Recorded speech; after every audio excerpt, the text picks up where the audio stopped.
C'est super parce qu'on voit vraiment que le sol est vivant, on voit vraiment une belle évolution de la structure du sol et de sa porosité, etc.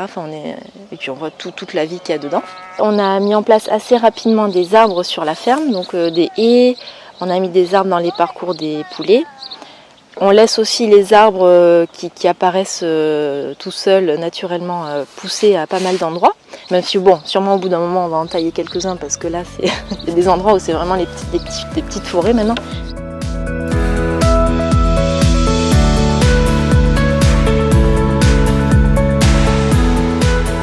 Bienvenue dans ce nouvel épisode des Clés de l'agroécologie, où nous avons rendez-vous avec Lucille Muller et Arafat Charipoudine de la ferme du Bosquet, située en Gironde, en Nouvelle-Aquitaine. Nos vidéos ont pour objectif de vous présenter des fermes inspirantes qui démontrent un modèle agroécologique abouti. C'est parti!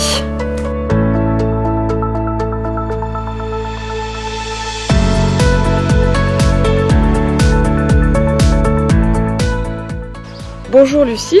Bonjour. Tout d'abord, merci de nous accueillir sur ta ferme et de prendre le temps de partager ton expérience avec des porteurs de projets ou d'autres agriculteurs qui regardent cette vidéo. Est-ce que tu peux, en quelques mots, nous présenter la ferme ? Oui, alors donc là, c'est notre 4e année. Avec Arafat, on s'est installé en juillet 2018 et pour faire du maraîchage et de l'élevage de poulets bio. Donc 2 activités. On est installé en fermage. Sur un fermage de 25 ans. Donc on est sur une surface de 2 hectares à peu près. Enfin un peu plus parce que là on a acheté une prairie où on fait du foin dessus, donc il y a 3 hectares on va dire. Et voilà, donc on travaille en maraîchage sur sol vivant. Et on vend tout en direct. Donc, les poulets de chair entiers et puis les légumes on fait des paniers surtout ou de la vente à la ferme. Alors moi j'ai 33 ans, j'ai un diplôme d'ingénieur agronome au départ, donc c'est vrai que ça m'a facilité les choses pour pouvoir m'installer, avoir la DGA, etc. Je suis pas du tout issue du monde agricole et Arafat non plus. Mes parents étaient infirmiers et lui aussi, pareil, c'était pas du tout dans le milieu agricole. Et Arafat, donc il a 37 ans et lui il est malaisien, donc en fait il est pas né en France. Il était informaticien avant. Et voilà, il a voulu aussi se reconvertir dans l'agriculture à un moment donné de sa vie. Et il a eu une ferme en Malaisie et puis après voilà, on s'est rencontrés, donc maintenant on est ici. On est en sud Gironde, entre Langon et La Réole. Donc c'est un territoire, donc la Gironde très viticole. Mais en sud Gironde c'est quand même plus diversifié, il y a aussi de l'élevage, il y a pas mal de maraîchers. On est assez nombreux en maraîchage bio, donc on échange pas mal ensemble. 80% je pense de nos ventes c'est en AMAP, que ce soit pour les poulets ou les légumes. Après on fait la vente à la ferme par le site cagette.net, donc les gens commandent en ligne et puis viennent chercher leurs produits. On a un marché par mois pour les poulets, on vend un peu à des restaurateurs, mais en gros c'est quand même beaucoup les AMAP.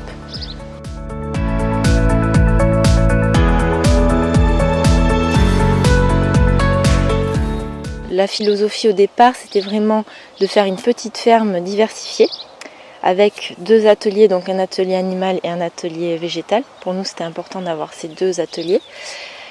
Et donc la philosophie, c'est vraiment de produire de la nourriture de qualité, enfin essayer en tout cas. Là, on essaie d'avoir tous sur place. C'est-à-dire tout ce qu'on a besoin de compost. On achète quand même un petit peu, mais le compost de la ferme de poulet on utilisait pour les jardins. Et les déchets des jardins on donne pour nourrir les poulets. Et le foin on fait nous-mêmes. On a une petite parcelle qui on cultive rien pour le moment, et qui je fauche et je fais le boule pour avoir du foin, pour couvrir le sol de notre jardin. D'avoir plus d'autonomie possible de la ferme et aussi d'avoir plaisir de travail dans l'environnement qui nous plaît vraiment et essayer de recréer les choses dans la façon qui va nous plaire dans 10-15 ans. Avec Lucille, on a toujours dit que ce qu'on fait maintenant, ce n'est pas vraiment pour nous, mais c'est pour les gens qui arrivent après nous. Mais on essaie de créer une base qui est bonne déjà, pour que les générations d'avenir, pour qu'ils puissent continuer de travailler dans la façon aussi agréable et aussi pour notre notre fille. Je sais pas qu'est-ce qu'il va faire dans sa vie après, mais si elle choisit d'être là, j'aimerais bien laisser un endroit assez agréable. En prenant soin du sol et au maximum de la biodiversité sur la ferme. On est 2 à travailler sur la ferme, on n'a pas du tout de revenus extérieurs, on ne travaille pas à l'extérieur. Donc vraiment l'objectif c'est de pouvoir vivre à 2 et en plus on a une fille, donc une famille de 3 à 3 personnes.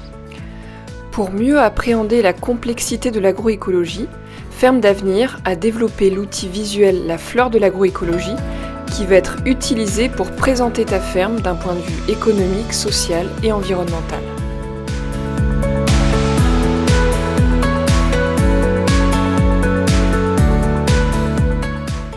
Alors je pense qu'on a pas mal évolué parce que là du coup on démarre notre 4e année.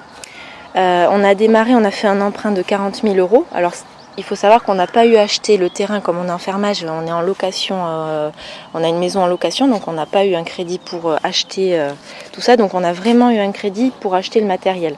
Donc les cabanes des poulets, les clôtures, l'eau, les serres, etc. Donc on a fait un crédit de 40 000 € sur 10 ans. Et donc la première année, on a vendu donc en 2019, on a vendu pour 40 000 € de chiffre d'affaires et on a eu un résultat de 5 000 €. Et là, en 2021, donc l'année dernière, on a fait des ventes de 68 000 € et on a eu un résultat de 20 000 €. Du coup, on voit qu'on a progressé, même si 20 000 €, on ne se tire pas encore 2 SMIC. Après, nous, on ne cherche pas forcément à avoir 2 SMIC parce que voilà, on produit nos légumes, nos poulets, donc il faut de temps en temps on parte en Malaisie, mais en gros on part pas beaucoup, etc. Et c'est plutôt ça la difficulté, c'est après de demander des crédits pour par exemple une maison, parce qu'ils regardent les revenus. Donc même si on leur dit nous ça nous suffit, pour eux ça suffit pas. Le but maintenant c'est de diminuer les charges en fait, pas forcément d'augmenter le chiffre d'affaires. Le maraîchage c'est vraiment saisonnier, donc en fait on travaille beaucoup au printemps et début d'été, automne aussi quand même, mais le pic c'est vraiment le printemps.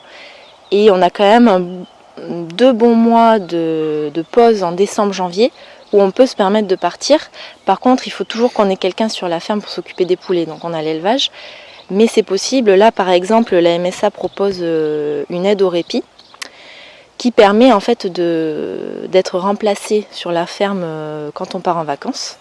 Et en fait, c'est tout remboursé. Donc il y a vraiment des aides qui existent. Il ne faut pas hésiter à faire appel à ça. C'est assez agréable, je trouve, d'avoir un travail vraiment saisonnier. Enfin nous en tout cas ça nous convient bien et c'est vrai qu'on a beaucoup de travail au printemps mais bon c'est compensé par le fait qu'on a moins de travail l'hiver. Et par contre les poulets c'est assez homogène sur l'année, on a un peu le même travail toute l'année mais c'est quand même moins intense que le maraîchage quoi. Donc Arafat il s'occupe pas mal des poulets, c'est lui qui commande l'aliment, qui fait l'aliment. Il va à l'abattoir, donc c'est lui qui attrape les poulets, etc. Donc c'est vraiment lui qui s'occupe des poulets, même si après au niveau livraison, j'en fais aussi. Moi je suis plus sur tout ce qui est déjà administratif, compta, etc. Et après donc faire les semis, faire la planification des cultures. Et après on est vraiment tous les deux sur les plantations, les récoltes, là on est à 2. Okay. Parce que c'est là où il y a beaucoup de travail, désherbage, tout ce qui est lié à l'entretien, on le fait à 2. Je me suis dit, si j'ai une ferme, c'est compliqué de ne pas avoir le poulet, parce que j'aime bien manger le poulet. Ça me fait plaisir de voir le poulet, partout, dans un enclos assez grand, mais pour qu'ils puissent courir, faire leur vie. Et c'est bien aussi d'avoir de la viande qu'on peut composter et utiliser dans le jardin. Ouais, l'engrais, c'est quand même important pour faire pousser les légumes et de ne pas avoir besoin d'acheter ça. Au départ, on a démarré, donc moi chef d'exploitation, même si j'aime pas trop ce terme, mais bon.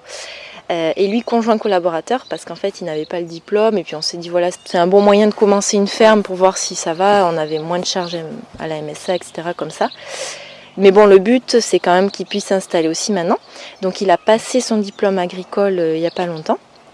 Et le fait qu'il ait eu une expérience de 3 années sur une ferme, ça a facilité l'accès à ce diplôme. Et donc maintenant on veut créer un GAEC qu'on va faire à la fin de l'année pour qu'ils puissent s'installer et puis comme ça voilà ce sera égal pour tous les deux. Ouais. On aura le même statut agricole.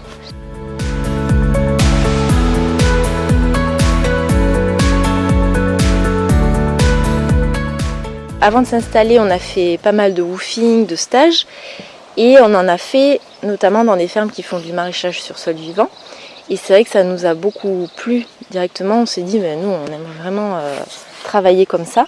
On travaille en maraîchage sur sol vivant, donc on ne travaille pas le sol, à part à certains moments, on passe la grelinette quand il y a beaucoup de chiens de liserons.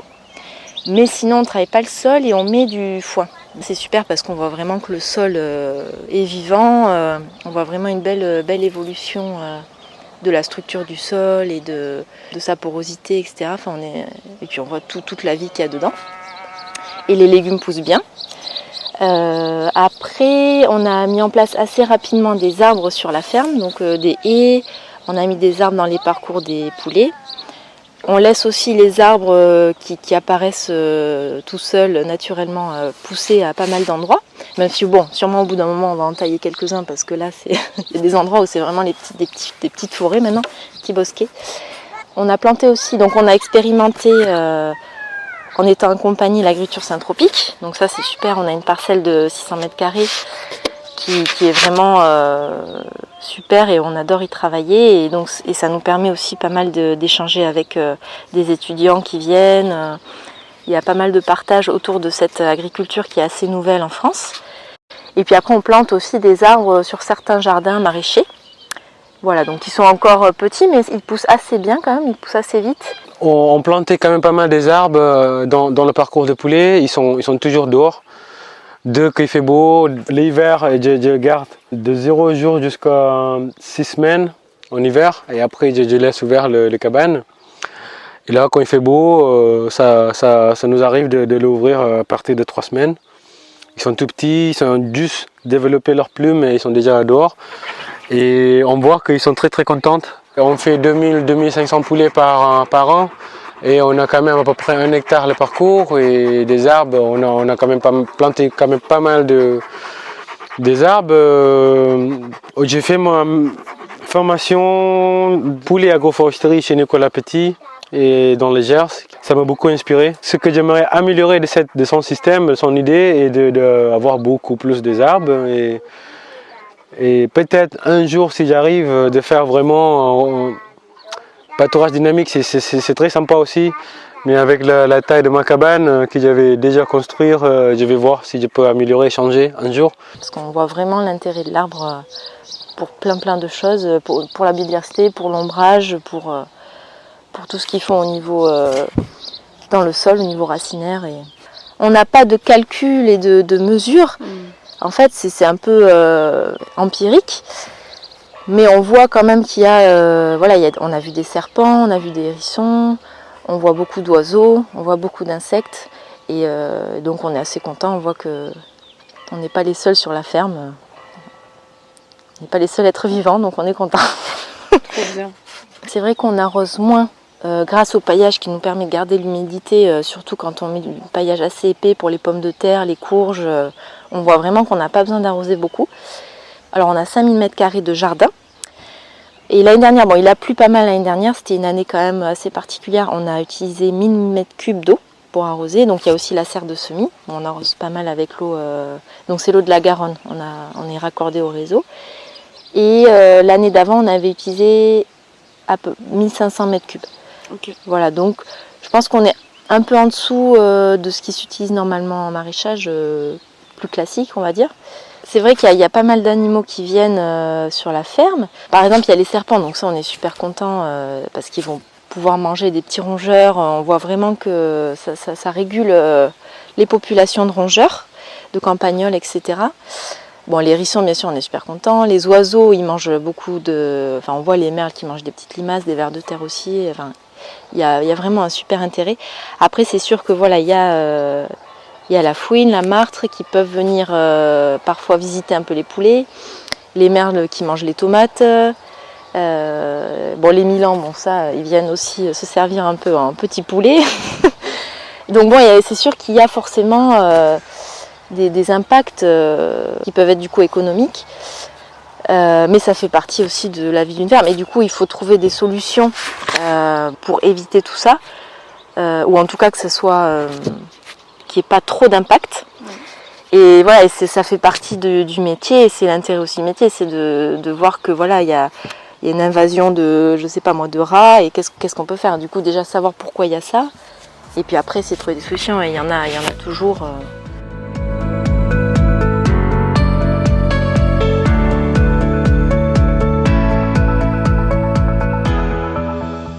ici, c'est vrai que c'est super parce qu'on est vraiment entouré de pas mal d'autres paysans, notamment pas mal de maraîchers bio. Et on a créé un petit collectif qui s'appelle les Bio du Canal, qui regroupe 4 fermes de maraîchers bio et qui nous permet de mutualiser certains points de vente et de mutualiser les livraisons. Et donc voilà, si nous par exemple on n'a pas assez de carottes, il peut y avoir une autre ferme qui a beaucoup de carottes, donc on peut proposer plus de produits aussi. Donc ça c'est vraiment super, on a mis en place un système sympa. Il y a un projet de laboratoire de transformation dans le village, donc ça va être super parce qu'on a aussi planté des fruitiers et on aimerait bien en planter d'autres. Donc s'il y a un labo transfo pour faire des jus, des confitures et des conserves, ça sera une belle opportunité de vente. Il y a une CUMA aussi, donc on peut utiliser aussi du matériel qu'on ne va pas avoir à acheter, même si on ne l'utilise pas souvent, mais voilà, par exemple la faucheuse pour faire le foin, pour faire les boules, etc. On l'utilise à la CUMA. La MAP où on va, c'est à Bordeaux, donc c'est quand même à 1 heure d'ici, c'est assez éloigné. Donc on est content d'avoir quand même un point de vente plus vraiment local, qui permettent aux gens d'ici de venir acheter leurs produits. Pourquoi on fait vente directe? Parce que on fait repousser les légumes et on fait l'élevage de poulets, et après j'aimerais bien voir ma clientèle, et comme ça je peux avoir le retour direct aussi s'il y a des choses qui ne vont pas. Et s'il y a des choses qui vont, il va me dire aussi, ça me fait plaisir aussi d'entendre ça de temps en temps. J'ai fait une marché, ça s'appelle Joyeux Marché, c'est le marché de producteurs, et j'entends très bien avec tout le monde dans cette marché, il y a une bonne ambiance et c'est des gens militants qui me parlent quoi, qui me sentent bien dans ce groupe-là. Donc c'est le seul marché que j'ai fait. Je préfère d'avoir ma week-end, d'être avec ma fille et ma famille. On accueille donc pas mal de woofers, de stagiaires, des étudiants de l'école d'agroécologie voyageuse, par exemple. Et ça c'est super, on est très contents. Et c'est notamment le maraîchage sur sol vivant, l'agroforesterie, l'agriculture syntropique qui attire un petit peu les gens pour venir voir ce qui se passe ici.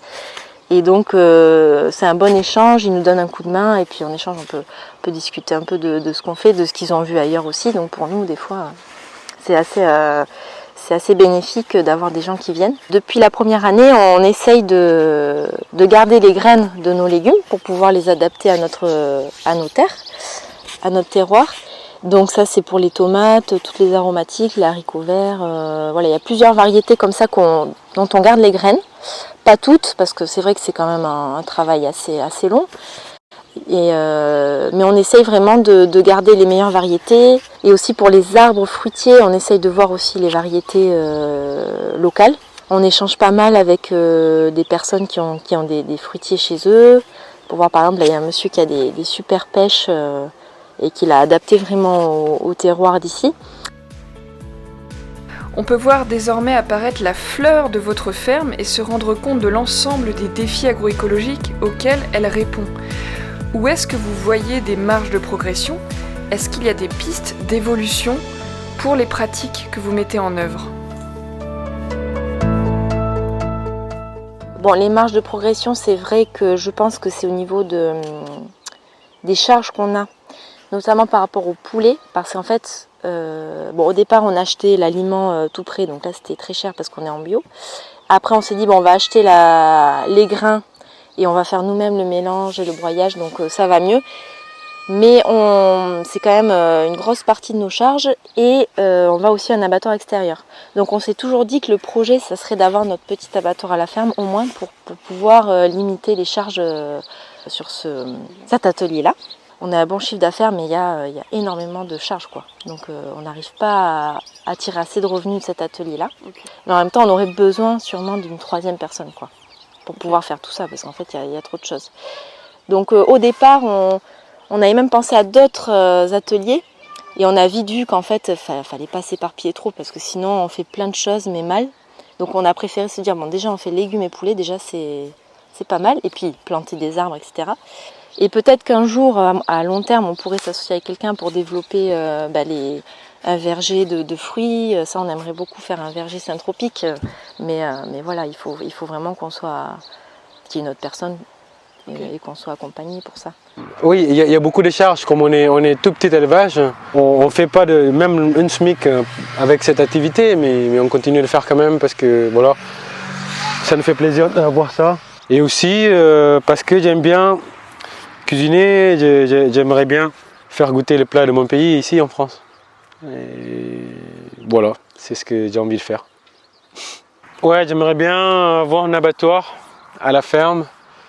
Et aussi un petit labo où je peux faire la transformation. On fait aussi plats cuisinés, mais on n'a pas de labo pour le moment. On aimerait bien aussi avoir quelques hectares de plus en fermage toujours pour faire les céréales et agroforesterie céréales. On va voir ce qu'on peut faire. Avoir des arbres avec des céréales. C'est possible, je suis sûr, mais comment, c'est pas encore comment.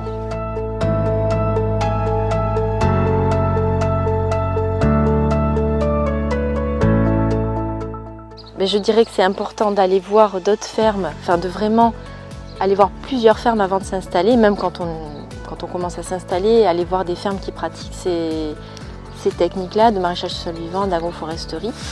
Et je pense qu'il y en a beaucoup qui le font, mais c'est très important. Nous, ça nous a beaucoup aidé avant de s'installer, de vraiment aller voir, de discuter avec les paysans et pour bien affiner le projet. Et puis, parce que c'est vrai qu'on rencontre pas mal de woofers ou de gens qui veulent s'installer et qui ont plein de projets. Et puis des fois, ils se disent bon, finalement, on pourra pas tout faire, par exemple. Et donc, il faut qu'on précise un peu le projet.